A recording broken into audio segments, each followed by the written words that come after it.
Today, we are celebrating the Holy Fathers of the First Ecumenical Council. And isn't that wonderful? Who cares? These are people that are enshrined in our church. You can see them up there behind the altar. But they lived 1,700 years ago. So what do they mean for us today? Why even remember them? And this is the mantra of many of the people today, is these are people who lived in the early church, but they have no impact on what we do today. Because we're modern, we use cell phones, we have electric lights. We don't need ramblings from old men. So why does the church take the time out to celebrate the Holy Fathers of the church? Because what they do, and this is wonderfully put by the theologians of our church, they serve as a bridge and they serve as a fountain of tradition, capital T, that connect us to the early church. They are the bridge that connects the truth of old with the truth of today, which must only be one single truth. All right?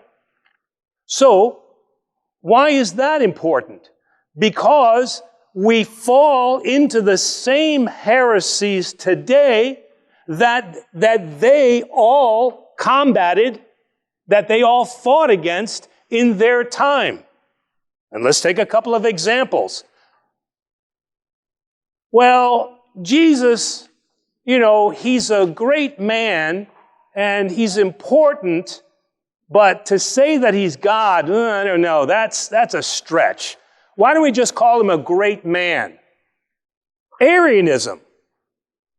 That was the heresy that was fought in the First Ecumenical Council, was no, he is not a mere man. He is both fully man and God. Well, all right. Okay, I get it. How about this?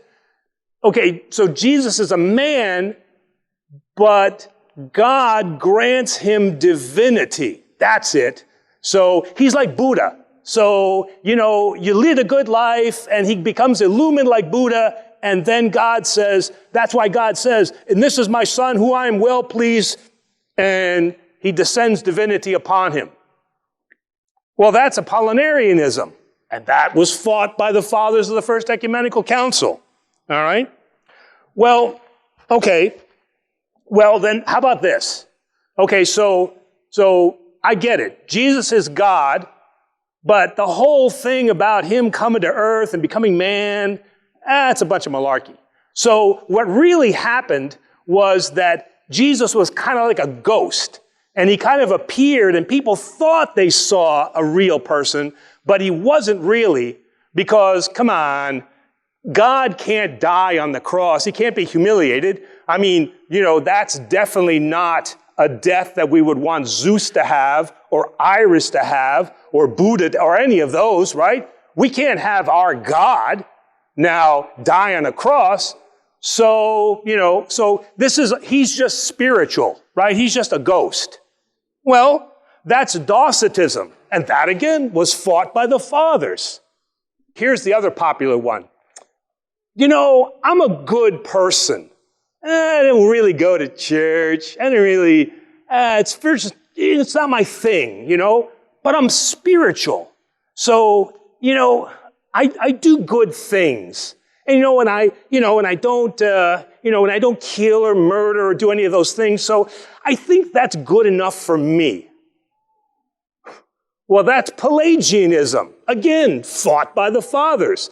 That you can work out your own salvation without the help of Christ our God. You can do it by yourself.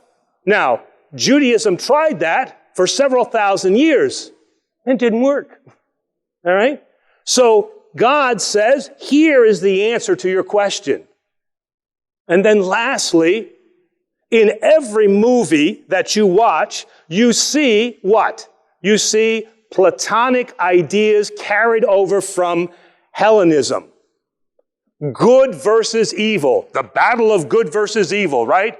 Okay, and so that there's one strong force, good, and there's another strong force, evil, and they combat one another.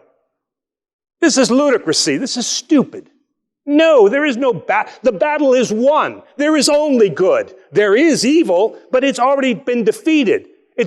They don't know it. Okay, again, that was fought by the fathers. The same heresy says we are a soul trapped in a fleshly body. And once we die, we are released. And now we are free.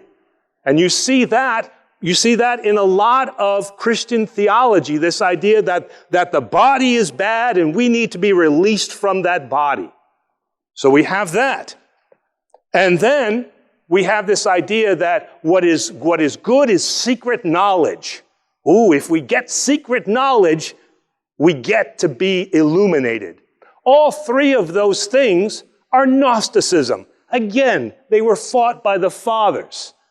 If we do not remember what the holy fathers of the church fought against, then we are doomed to now repeat those things and lose the faith. This is why the fathers of the church are referred to as the bridge of tradition, because that's what they do. They bridge from what was taught in the early church as truth so that we can maintain that. And when you ignore the fathers, when you forget the fathers of the church and what they fought for, then you fall into all of these heresies that I just talked about. And all we do is we rebrand them into something that sounds less offensive.